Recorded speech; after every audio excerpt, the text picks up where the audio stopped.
Hey guys, welcome to Two Fat Nerds, a gaming podcast sponsored to you by apples. Eat them, they keep the doctor away. We're not cashing any paychecks yet from Apple, though. So No. or Apples. Apples, not Apple. Not Apple. Please sponsor us, Apple. Please. So, my name is Tommy, I'm AJ. and welcome to this podcast. We're a gaming podcast, so first thing we're going to do is run down the news from this past week. Oh, let's see, I think we got 11 items on the list. That's pretty exciting, actually. That's really fucking exciting. So, first one, Microsoft filed two new trademarks, one RoboRaid and the other for Phantom Dust. Both were spotted by DualShockers. They were filed on January 11th and 13th under Class 9 designation, meaning that they are, in fact, game software. So for those people who don't know, what is Phantom Dust? So Phantom Dust was this thing we heard about. It was a title that came out on the Xbox. It was kind of a cult hit. It was a turn-based card game that had some action elements, I believe. Okay. About 2 years ago, E3, they came out and were like, hey, we're going to remake Phantom Dust. And then about a year ago, they're like, hey, shit's gone wrong with Phantom Dust. So they kind of last guardianed it for a little while, but now things are looking up and Things are looking up, yes. And then RoboRaid seems to be a brand new IP. So who knows? I could see it. I don't know. Could it be like edgy and serious, like Armored Core, or Xbox's custom robo? Please be Xbox's custom robo. That would be dope. That would be dope as shit. Anyways, moving on to number 2. Rock Band 4 now sports song exports from the original Rock Band. Some owners of the original Rock Band can now export the game's soundtrack into Rock Band 4, Harmonix announced this week.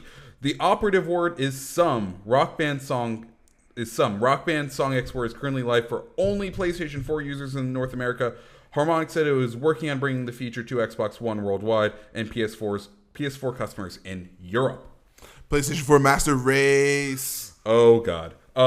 So I feel like this is another rocky step for Rock Band because they didn't come out to a very strong welcome. No, their hope was with the next gen. Them and Guitar Hero was with the next gen that they would create a resurgence in the once popular music video game genre and to take their foothold in it. But yeah, they had a rocky start. Maybe this will get people more inclined. I know they have a system now where, like with everything else, there's the microtransactions of certain songs. So essentially, Rock Band has their own Apple, or like their own iTunes rather, where they can get their songs, put them on there. But is it just one? Because I know back in the good old last gen days, I can import from 1 to 2, 2 to 3. So Rock Band 2 had a special license that you had to have used back in the day to transfer to Rock Band 3. Rock Band 3, you used to be able to, like up to a couple months ago, purchase the license to update your songs, to upgrade your songs from Rock Band 3, the disc songs from Rock Band 3, and bring them to Rock Band 4. But that just ended now. So this is kind of good news. Did you try either Rock Band or Guitar Hero, the new versions? The newest ones, no, I haven't played either one. I kind of want to though, specifically Rock Band, just because I like to slap the drums a little bit. Yeah. But I think it's pretty interesting that Guitar Hero went back to just guitar. Guitar, yeah. I tried it. I tried out Guitar Hero, and it was interesting. I'm terrible at those games. Yeah. So it was not for me, but hey, it was still cool. Moving on to number 3. A tweet by the official Pokemon account announced that Bandai Namco's next fighting game, Pokken Tournament, will be released in America and Europe on March 18th, the same day that it will be releasing on the Wii U in Japan.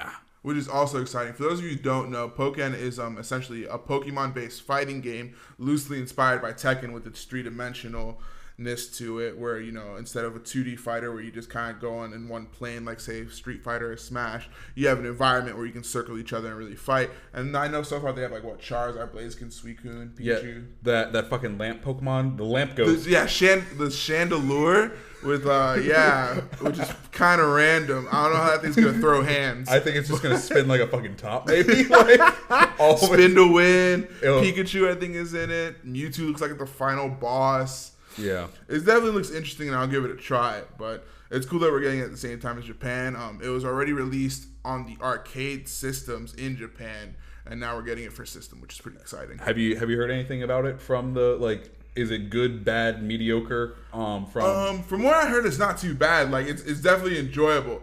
I've heard mixed things about its competitive side, which I know some people are curious about. But I mean, I've always kind of wanted to just be Blaziken and just mollywop someone like with my bare fist as Blaziken and not just like turn-based something. So that's pretty awesome. Solid. Number 5. Number 4. Sorry, number 4.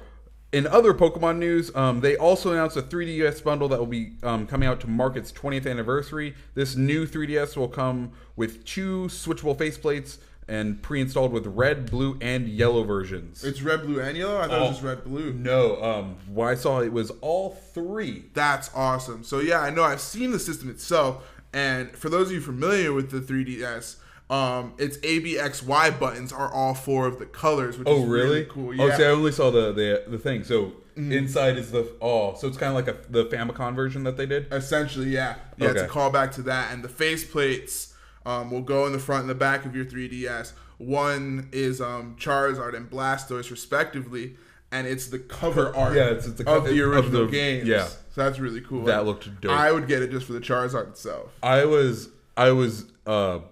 at first super pumped because I misread and I thought it was the XL because I want a new 3DS XL just because I have big hands and my 2DS. The new 3DS is XL. Is it? Yeah, there's no, like, if you get the new 3DS, which is the one with the extra thumbstick, it only comes in one size, and that is XL. Oh, really? Yeah. Shit. I may be picking that up then. Number 5, Baba Yaga, the Temple of the Witch. The first story-focused downloadable content for Rise of the Tomb Raider will launch Tuesday, January 26th on the Xbox One. Yeah, Microsoft announced that one. That's pretty cool. I'm sure a bunch of the other downloadable content is essentially that content. But having extra missions and stuff is what makes downloadable content worth that terrible season pass price. And it's pretty exciting, too, because from what it sounds, it's going to be pretty dark. I think Baba Yaga means, like, boogeyman in another language. Shout out to John Wick. She's like a bog witch. Okay. And, like, she's a Russian bog witch. And, like, it's like an 80-20% chance that she'll help you or she'll just, like, that's terrifying. That's terrifying. So, like, sometimes she helps out travelers, but most of the time she, like, Hansel and Gretel's and, like, just fucking kills them. Yeah, things are looking edgy for girl Nathan Drake. Number 6. New Nintendo 3DS XL featuring the art of inspired Fire Emblem Fates. That will release on February 19th. So another special edition 3DS announced featuring the newest Fire Emblem. That's what kills me, though, about what Nintendo's doing. I like the appeal to the fan base, but honestly, all these special editions make it not so special. We've had 2 Zelda ones, we've had a Pokemon one, we've had a Smash one, and we've had countless other with the Famicom one you mentioned earlier. And honestly, it irks me a little each time when I do buy one because now, like, I have the new 3DS after I got the Smash one. Like, crap, now I gotta drop more money. Now we have the Pokemon one and the Fire Emblem one. Crap, do I want to trade in my new 3DS and still put another, like, 100 still towards this because how cool it is? Yeah. I mean... Yeah, I see. That one doesn't appeal to me as much. I've never played the Fire Emblem game. Right. I hear it's pretty much like Advance Wars, but with people instead of tanks and shit. Yeah, no, I actually have Fire Emblem Awakening for the 3DS. And it is pretty fun because it's like, if you ever play Final Fantasy Tactics, you kind of move around a board, and you pick who attacks who. Okay. And it's very strategical in that way, and it's fun. The story's a little JRPG for me, but I definitely like the combat system. Awesome. Number 7. The Supreme Court will decide whether Microsoft Corporation must face a class action lawsuit by disgruntled owners of the Xbox 360 video game system who say the console has a design defect that scratches game discs. The justices agreed Friday to hear an appeal from Microsoft arguing individual claims by plaintiffs had previously been thrown out. That's pretty crazy considering, like, most, if not everyone who's ever had a 360 has probably experienced that. I know I have, taken my disc out and there's an extra ring of just scratch there. And it's smart that those people got away with suing them and all of that. But, like, I wish everyone who's ever owned a 360 can get something back. Like, that would be nice. I think because it's class action, we may actually be able to get in. I can still fucking recall the games that system has fucked up for me. Call of Duty 4, Modern Warfare. Me too. And BioShock Infinite, the 2 games that and the worst part was it happened at the final boss fight. Like, that's rough. That's not even fair. Spoilers. Microsoft, what are you doing? Spoilers. You face a giant bird in that game as the final as the final boss, and literally, like, I died. I was like, okay, I'll just beat this in the morning. Woke up the next morning, it was scratched. I was like, fuck me. Went in, tried to play it, and it literally couldn't get past the all those little Microsoft gnomes went into your room and scratched your disc. And that is when I rented it on Redbox, downloaded it to the console. And then, so you're thinking people like me who like sold their 360 a while back can still get rectified, or I don't know, because you'd have to prove it. That's true. Like, that's not worth it. Yeah. Also, how much? Here's $8 for your payment. Yeah. Like, I don't feel like it's going to be that much. I think my friend Will, he sold his Xbox 360s for like $32 at GameStop. Yeah, because everyone just wants the one, and it's going to be backwards compatible. So what's the point even in having 360? Right. Speaking of pain and suffering, Sony has issued a code to PlayStation Plus users containing a code that extends their PlayStation Plus coverage by a single day in order to make up for the outage on January 4th. If you're a PS Plus user and you were affected by the outage, you should receive a message from PlayStation. And we did. Trust me. I have a PlayStation Network account, and on January 4th that went down, and I was like, please don't be a repeat of what happened in PS3 days where, if you don't know, PS-Apocalypse, where like, how many months were you guys locked out? I don't even, too many to count. Anything more than like a couple days is too much to count. But yeah, no, I was worried. I looked up online. Some people were saying hackers. Some people were saying other things. I think it was maintenance because afterwards they had done like a redo of like their interface. So I think it was really just maintenance. I'm not sure. You can probably double fact check that. But one day, I don't know about you guys, I can go one day without playing PS4, and I like the extended gesture of giving me a day. That means you care, and that's sweet. But like, I feel like it should have been a month. Like, it costs them nothing to give away a month of PS Plus. Okay, it might cost them in the PS Plus games. Mm-hmm. I forget what it's called with.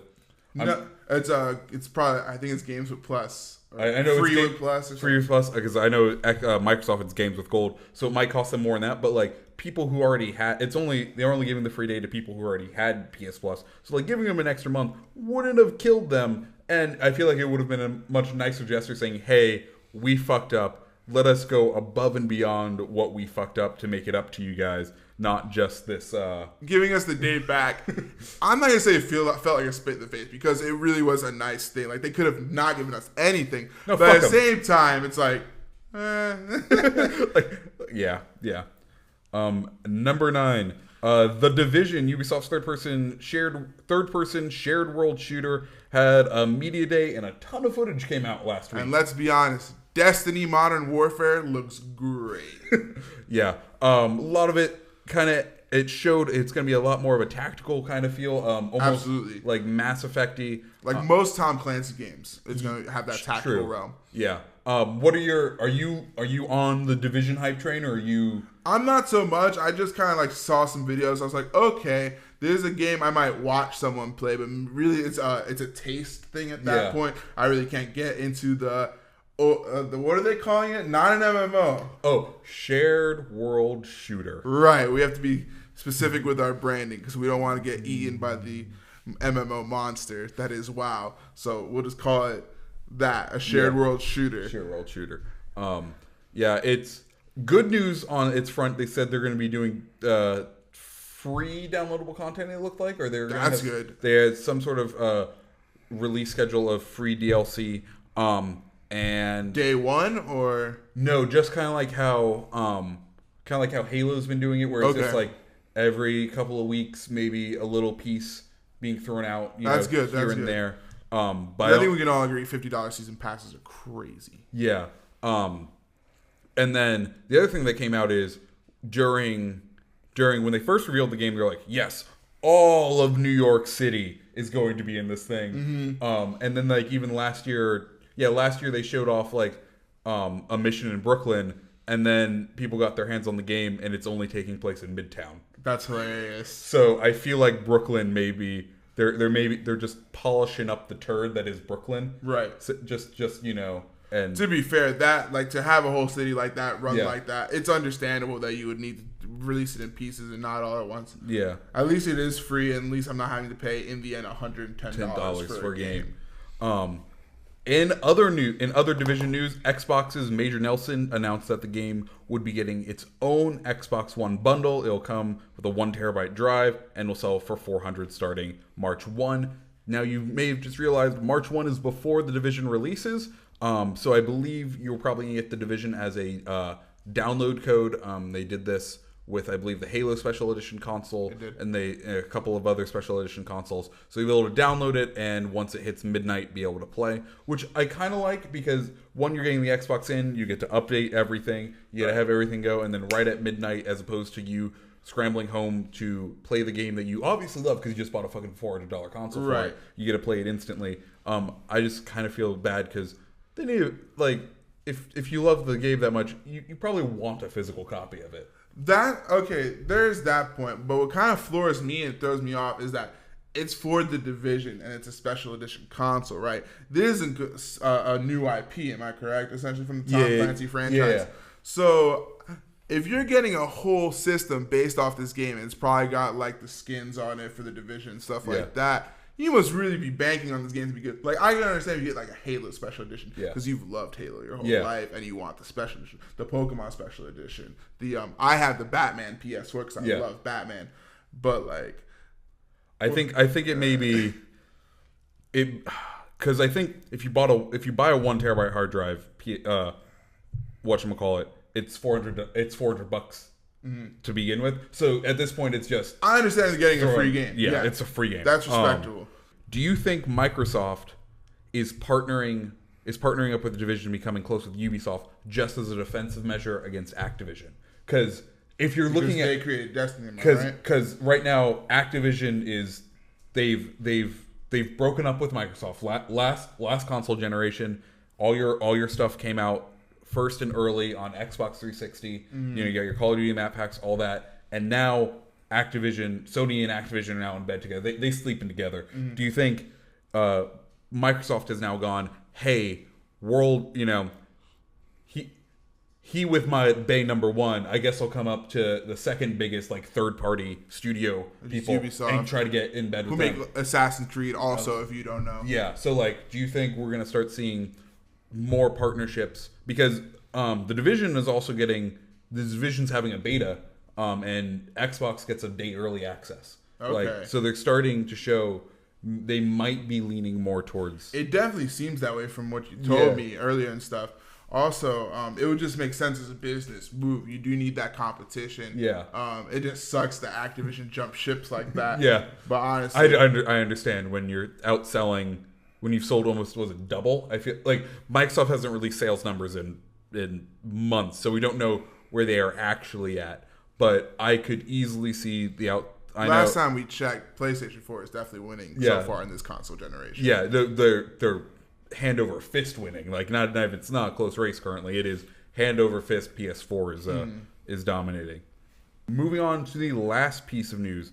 ESPN announced that they would now be covering esports. Yeah, maybe not the traditional sports that ESPN is used to. Maybe they should have finally made the Ocho. That would have been awesome. But yeah, no, esports is finally getting the love it deserves. It might not be so, I don't want to say obscure and grassroots, because we have the league tournaments with millions of dollars and prize pools, millions of views on Twitch, but now it will be to just more of a mass audience, and maybe people can start getting what this whole esports thing is really about outside of the dedicated community. I was just happy when I went to ESPN.com and I clicked on, like, they had the big major sports like football, the ones that are going on, and you click the more tab, and esports is above NASCAR. Like, that's amazing. like I was like, I feel like that's a slap in the face. What would be the best is if like Gran Turismo became an esport and more people care about that than NASCAR. Hey, now NASCAR, world's biggest spectator sport. Fun fact. Oh wow. Because we're here in the South, that is like like if you're white and you grew up in the South, it's like required viewing at some point. Well, League's coming for him. League is. So I have a confession. I don't watch any of the major esports, and I can't get into them. Do you watch any of the? I'm really particular to Smash. I've been playing that game since it was the first game I ever actually owned. Fun fact, for the Nintendo 64. So that holds a special place in my heart. So I follow Melee and sometimes Smash 4. Street Fighter is really exciting. I think once the 5th one comes out in a couple of months, they're gonna get on that on ESPN. League, like I said earlier, is huge, has a huge community all over the world with millions upon millions of dollars in prize pools, sponsorships, if you don't know, and more than that in viewership on the streaming site known as twitch.tv. Shoutouts. There's Dota also, Dota 2 specifically, which Dota 1 was famous on its own. This one is even bigger, and you can get it on Steam, so it's Steam Run. All the tournaments and stuff like that are essentially what is dominating the esports community are MOBAs, which, if you don't know, it's a massive online battle arena. So essentially you have an arena, you have your characters, and they kind of battle it out with certain objectives, and fighting games. So like your Street Fighter, your 1v1 me, Final Destination bro type games where you just duke it out and kill each other and see who's the best. Okay. Yeah, because I'm not into either of those kinds of games. So it's it's not a big draw for me. The one time I saw... I got into, or I could see the potential of me wanting to watch esports. Did you watch the Nintendo Challenge? No, Nintendo World Championships before E3 last year? No. Okay, so Nintendo, they recreated. Do you remember what the World Championships were years back? And for our fans who know. Okay, so years back, Nintendo sent out, basically they set up certain locations all across America and maybe across the world, where you had to compete in several games. Like one was Mario, Super Mario. One was like Pitfall. One was there's certain of these things, and then it was like a decathlon of those games, and they brought the best people together to fight it out, to figure out who was the best of the best gamer. Yeah, the best. That's exciting. And the winners got gold, actual gold plated NES. That's beautiful. Things that are special editions that have that say all the games on it, so those were things. And then for that tournament, they also created special NES games that you could choose which game. So it had a little switch on the top, and you could switch, and those are worth fuck tons of money currently. I'm sure they are. So, what's exciting about this is that ESPN might not be holding their own video game tournaments, understandably, but now they would definitely be able to broadcast things like EVO, which is essentially the Super Bowl of all fighting game tournaments, or the LCS for League, and so on. And I know Halo recently had their thing that 343 and Halo themselves run. So maybe even we might see them. We might see MLG on ESPN. Well, they just got bought out. MLG just got bought out by Activision 2 weeks ago. So I heard about that. So I'm definitely thinking Call of Duty. Well, yeah, they're which is already on MLG. Yeah, which are already on MLG, but I think they're going to start using that section or they're going to start being able to try to basically design their games and force their games to become popular with MLG. Mm-hmm. So Nintendo World Championships, they did that again, but this time they used modern games, and it's when they made the debut of Mario Maker. And Nintendo made super hard levels, and these top level Mario dudes had to blind run these hard ass levels. They had 2 minutes or something like that, and they had to blind run them. And there was the last couple people, and they blindfolded him and put a headset on, and the crowd just watched one team go, one kid go, and then watch the next dude go. That was the one time in esports I've been interested in watching esports. That's funny because it was fucking just crazy. I'm not sure if that technically does count as esports, but it just goes to show the potential that video games have in a more broadcasted as a spectator sport, and with more broadcasting behind it. Because not only that, but I know there's a bunch of charity events for things like speed runs. Yeah, speed runs and oh god, there's the 24-hour gaming, Second Life. Or not Second Life. Well, I know Smash Till Dawn is coming up, I think, over in Tampa. Yeah, Extra Life. It's the fundraiser that people stream for 24 hours in an effort to raise money for Children's Miracle Network hospitals. Okay. And that's really big. But yeah, okay. So that was the news.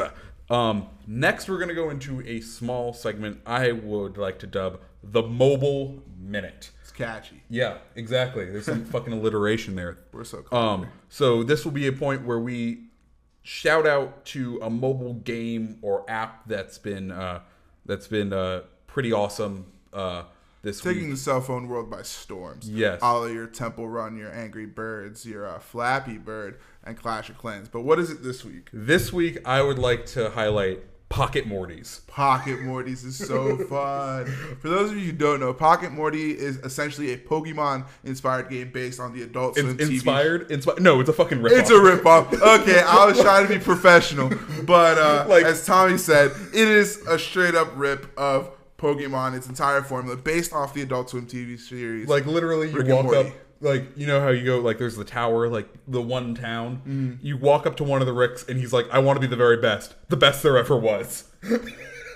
I see your point. It's unabashed ripoff. How far are you in it? I have gotten to battle the second Rick. Okay, are they like the gyms of this? Yeah, they're like the gyms. Oh goodness.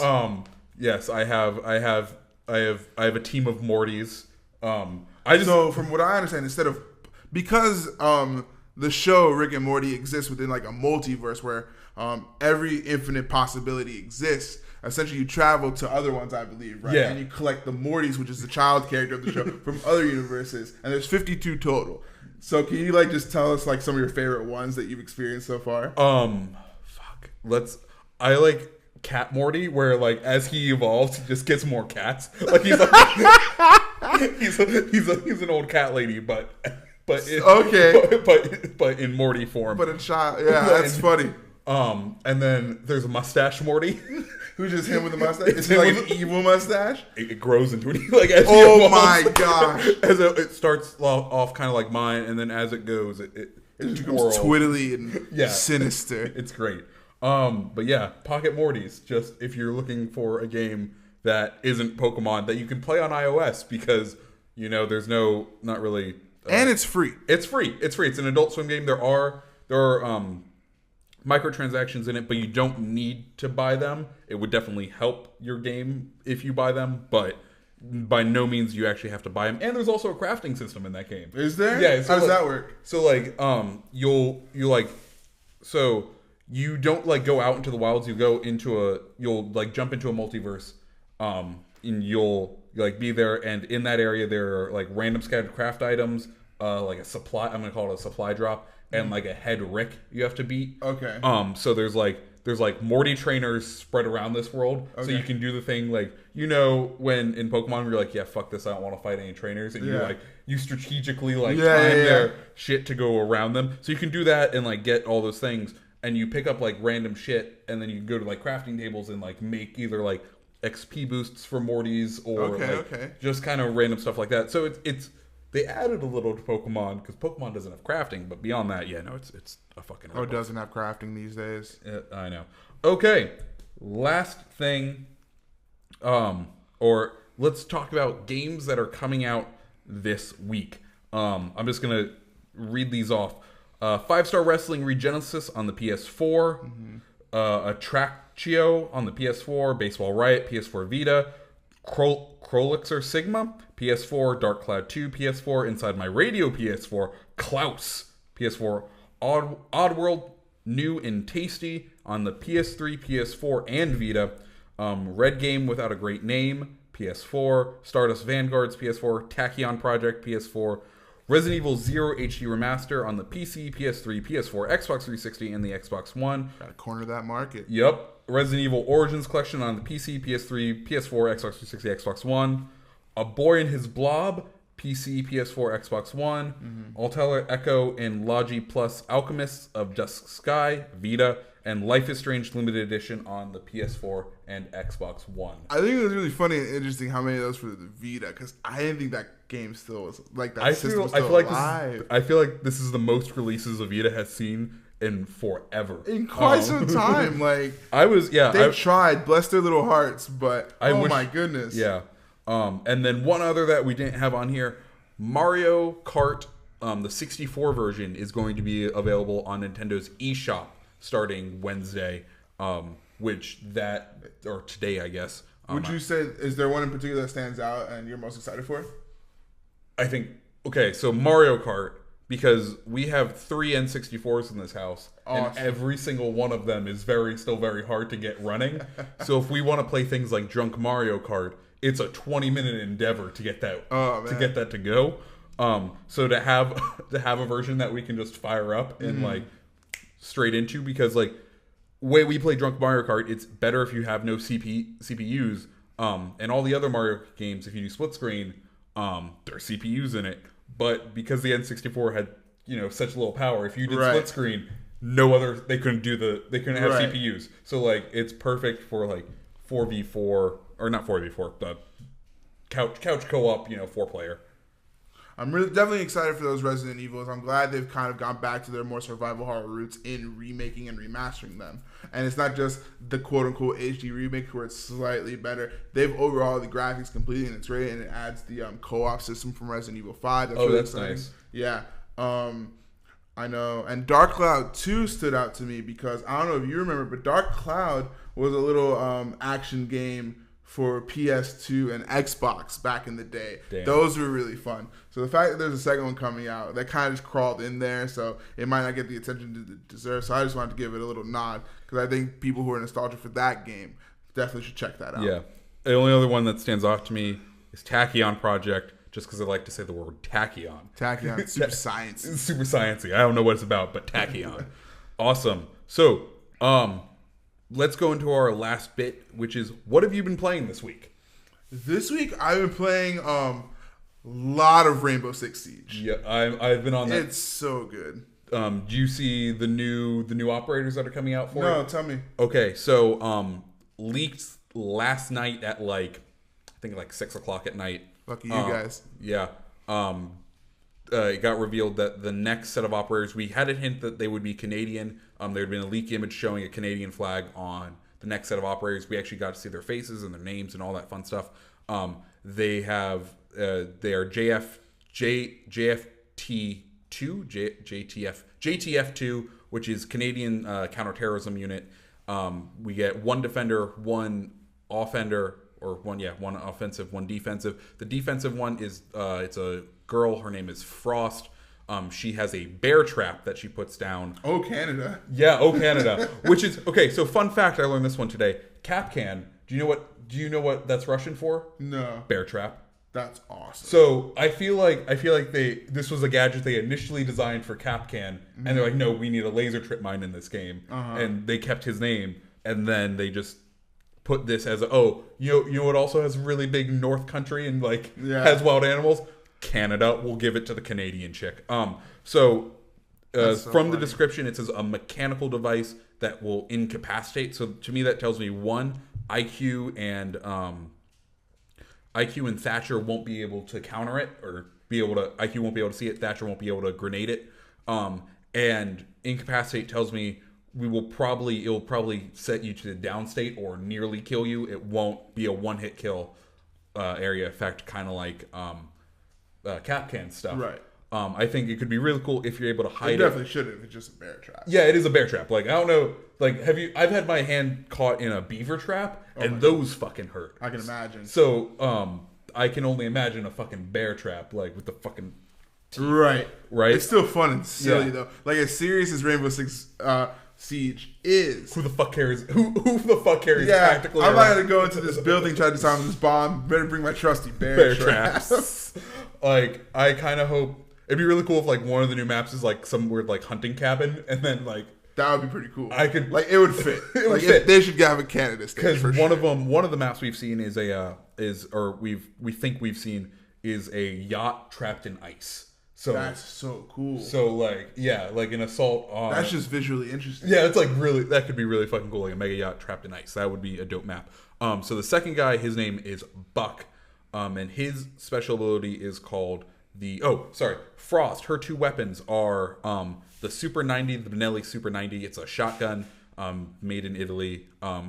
believe it's semi-auto, but it looked kind of pump actiony, so I don't know.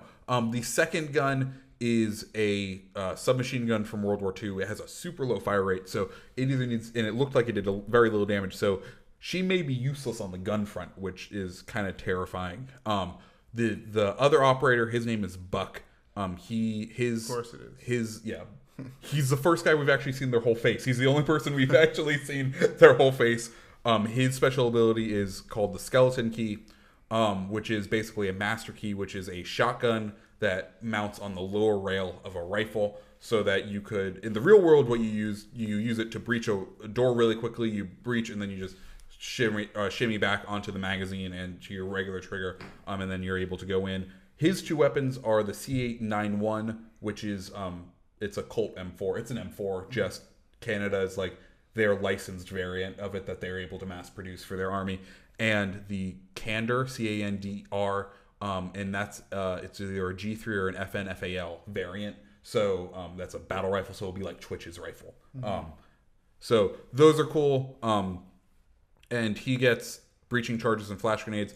I'm kind of excited for him just because I think the one good thing is shotguns. You'll be able to use him to go through roof breaches, because shotguns take out roof breaches in one hit. So that's awesome. So you can use him, or if you see an unarmored area, you can fire the shotgun through it, make a murder hole, and then peek through the room that way. So tactically, he could be really cool. I think the balance in him is going to come from which way, how quickly he can switch from his shotgun to his regular assault rifle. If it's something that is as long as glasses, like flipping up and flipping down the magnifier, I think it needs to be a little bit quicker than that, but not instantaneous. But yeah, that's pretty awesome. And would they be free or season pass? So they are free. If you have a season pass, you get access to them 7 days earlier than everyone else. But and I believe they're also free. If you don't have a season pass, you get them 7 days later, and they are 25,000 renown a pop. Okay. So for me, I have, I think, 12 or 13,000 in the bank currently. So, in the 3 weeks until this comes out, I'm confident that I will be able to bank the rest of it. Right. Though I think I'm going to go for the season pass. The one thing I noted on their season pass is it's not a season pass for like the game's lifespan. It's 1 year from your purchase date of it.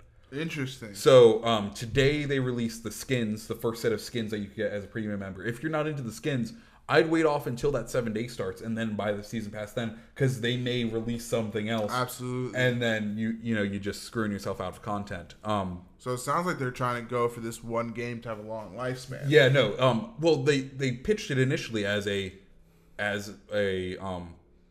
competitive shooter that they really wanted to get. There are a couple of things. I think the insta-kill headshot, while fun, they may need to simmer that down a bit in order to make it competitive, because right now it does kind of reward spray and praying. Like last night I was playing, and it was 1v1. I was Jaeger, and the other person was Blitz with the shield. Right.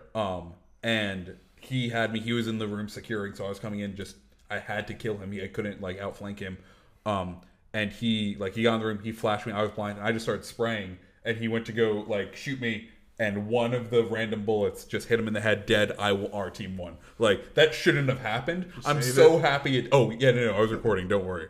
I was so happy it happened, but it shouldn't have. Understandable. Yeah. But yeah, so I've been playing a shit ton of Rainbow Six Siege as well. The other game I purchased was Ark Survival, because they have that on the Xbox One right now. Do they? Yes. It's a preview program game. So Xbox has that preview program where you get to play an hour of these games, and then it's kind of like Steam Early Access where you buy in. So as opposed to $60, it was $35. That's awesome. And I've never played I'm gonna call it a creation game. I didn't get into Minecraft or anything, and Minecraft with dinosaurs is what that game is. Okay. And I'm fucking loving it. Or DayZ with dinosaurs. Yeah, DayZ with dinosaurs. One of those survival games where you also have to make shit and make houses and interact with the environment. So I'm really digging it. But yeah, that's a surprise too, because usually games with dinosaurs aren't really that good. No, it's a weird recurring theme. Turok, not the best game. Not the best game. I can remember one game. It came on my iMac. I don't know what this game was called. If you know this game, please tell me. It was on. Leave it in the comments below. Please do. It was an iMac game. It came with the original iMac, like the one that had like the colors on it. Right. And you were a Velociraptor with like rockets and shit. That's amazing. And this was before I would play that game right now. And this was before I understood how like to read, or I knew how to read, but I was like, fucking video games. You don't need to read directions. So I could only play the first level, and all I remember is you'd go around, shoot other dinosaurs with your rockets. That's incredible. And steal eggs. That's they need to remake that game. I want to know what game that was, because that was, and I was so sad because I remember a couple of times after I went back to try to play it, and once you software updated the iMac, it disappeared. So I was no, fuck me. But yeah, so that's all we have for today. I think that concludes the first episode. Of Two Fat Nerds, the first and only episode. Oh no, the first and only episode 1 of Two Fat Nerds. I'm Tommy. You can find me on Twitter at TommyBoy601. I'm AJ. You can't find me nowhere yet, but I'll get there. Awesome, guys. Enjoy. See ya. Have a good one. We'll be back next week for more video game news. Yep.